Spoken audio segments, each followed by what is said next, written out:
Hello, I'm Bruce Penney with the second of three video previews presented in History Week and Social Sciences Week in 2021, ahead of the 75th anniversary of Albury being proclaimed a city.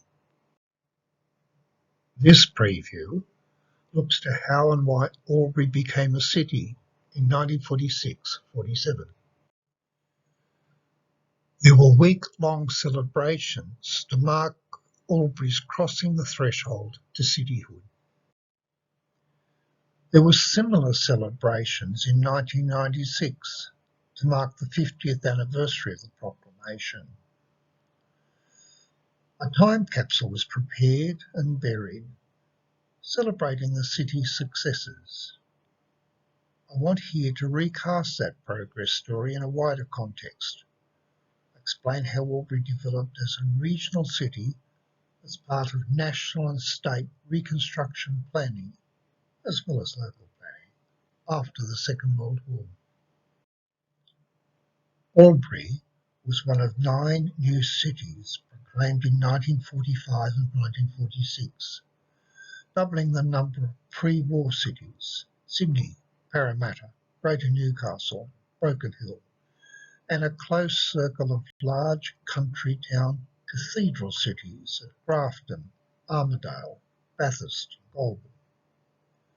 The rush of new city declarations was part of a state post-war policy of decentralisation, decentering government services to large country towns. The state hoped that the drift from rural areas might be stopped at large, well-appointed country cities, if not at the farm gate. At much the same time, the federal government had a more ambitious, bigger-scaled regionalisation plan, the Murray Valley region, managed by a cross-border body similar to the Tennessee Valley Authority. It took no heed of the state border. Albury would sit in and service a rich pastoral and agricultural area, and be the point for harnessing the waters of the Murray River to irrigate 3 states with an expanded Hume Dam. 2 sets of plans, 2 different approaches for rural development by the state and the Commonwealth. They agreed on expanding the Hume Dam, but not on the best pattern for regionalisation that would advance state or national interests. Albury Municipal, then City Council, supported cross-border planning. It rejected the proposed Riverina region based on Wagga Wagga. Sydney did not seem to see beyond Wagga Wagga with its full moon of influence within the state. Albury was jealous of the way Wagga Wagga disproportionately won state government largesse, with the administrative headquarters for schools and the police, a wheat research institute, a teachers' college, an up-to-date technical college, and nearly twice as many housing commission houses. During the war, the Commonwealth government had emerged as the dominant fiscal power in the federal compact.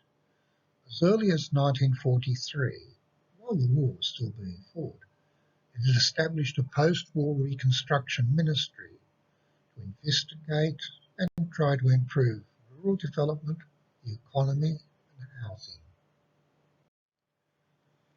Current affairs bulletins were issued to promote community involvement in planning. They provided commentaries for discussion groups to consider current economic and social issues.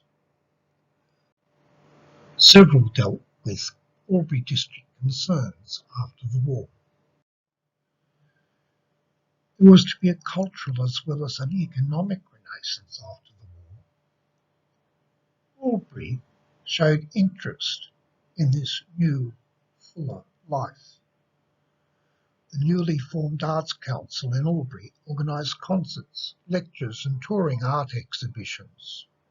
The new City Council founded a much enlarged Upper Murray Regional Library, introduced an art prize, and talked about a museum and an art gallery. The ABC arranged visits by symphony orchestras from Melbourne and Sydney. The local media expanded their operations to serve regional audiences and became more sophisticated after the war. The ABC established an independent news service for 2CO to deliver news for listeners from Henty to Seymour, noting listeners' preference for news and football emanating from Melbourne.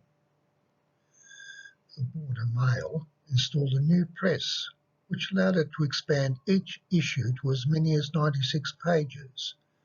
Delivery trucks and buses took the news before breakfast to places 75 kilometres away. Circulation increased to 11,000. The newspaper established a border district print community. Albury's two up-to-date cinemas showed the latest releases, predominantly British films. In line with changes in social attitudes, Hoyts boldly screened the controversial hygiene film The Secrets of Life to separate sessions of males and females. Local initiatives were important in helping Albury become bigger and better. The visiting cartoonist provided the Border Morning Mail with caricatures for 25 border personalities. They were the movers and shakers, the influential. Vern Lawrence had the vision of serving a Murray Valley region from his Albury-based motor coach company with its modern travel lodge. Albury could become not just bigger, but greater, with influence beyond its immediate region. Bigger, better, even greater, and more complicated. Albury's political life became more vigorous, with much debate on the role of private and public enterprise at all levels of government. The number of employees in the workforce increased, strengthening the local Trades and Labour Council and the local branch of the Labour Party. The local branch of the Communist Party, led by Bill Gollan, contested elections and enlivened political debate. This was one of the clamourer voices explaining how Australia, and indeed Albury, might be bigger and better after the war. Albury's position at the break of gauge made it convenient for Robert Menzies to call a conference to form a new Liberal Party of Australia, which would challenge those who wanted to continue or further the wartime government's intervention in the economy. He dismissed champions of public enterprise as socialists or communists. Views on a better Australia, a better Albury, differed according to people's wealth. In Albury there was no mistaking wealth. Charles Waterstreet, some years later, compared the rowdy, beer-drinking railway worker patrons of his family's railway commercial hotel with those of the pastoral owned by his grandmother. Nan's pub, he said, attracted the middle classes, and even some of life's lottery winners from Forest Hill who didn't drink at the New Albury Hotel or the Albury Club. The bar was full of men in tweed coats with Apex, Rotary, or Lions Club pins. They debated things calmly over their half-brandies and gins. Apart from political divides and wealth divides, there were religious divides, with Catholics and Protestant children attending separate schools. Ex-students remember the playground jibes. Catholics, Catholics, ring the bell. Proddies, Proddies, go to hell. Ex-students' sport and youth clubs, firm denominational allegiance. Catholic men and women grouped together to raise money for a Catholic hospital. National, regional and local Catholic leaders of the National Catholic Rural Movement, formed a subdivision of peasant-style small holdings, sufficient for a cow and a self-sustaining garden, in the northern part of Fallon's old vineyard. After the war, there was much discussion of society's expectations of the roles of men and women. The media expected women to return to domesticity. Young women going to paid work outside the home had been a wartime aberration. The editors of the Border Mail worried if ex-service women had become too independent, were they now tough and too hard-boiled to become successful brides? They extolled Mrs. Chifley for setting a model of domestic behaviour with her humble household. Australia needed housekeepers. Australia needed mothers. Nevertheless, the editors reported the views expressed by women-leading groups like the CWA and the YWCA, or acting independently, such as Jocelyn Henderson, whose championship of trees helped persuade council to preserve Nail Can Hill as a nature reserve. Women as well as men had ideas about how Albury could become bigger and better. Class, gender, race and ethnicity. The council float in the commemorative procession, watched by the Governor on Proclamation Day, included a replica of Hovell Tree. A group of specially blackened live blackfellows lounged about it. Horsemen rode in the procession with arms for use against the foe, as of yesteryear. The newspaper did pay some heed to current concerns about the living standards of Aboriginal people and worried the rocket tests on Aboriginal land. But Aboriginal people were always somewhere else, commonly downriver, not in Albury. This was a time of the Great Australian Silence about First Nations peoples. At the end of 1947, the Bangilla Army Camp was converted into an immigration centre to receive large numbers of Europeans displaced by war. They would help Australia grow bigger. There were assurances that although locals might expect some form of cosmopolitan adventure, for the most part there'd be little local contact. The camp was self-contained. The newcomers were only there for 3 weeks. Still, the arrival of large numbers of non-British displaced persons may have threatened to dilute the community's British heritage, which was asserted more and more forcefully after the war and into the 1950s. After the war, state planners endowed Albury with cityhood. Commonwealth planners foresaw it at the head of a Murray Valley region. Locals championed ways of making it bigger.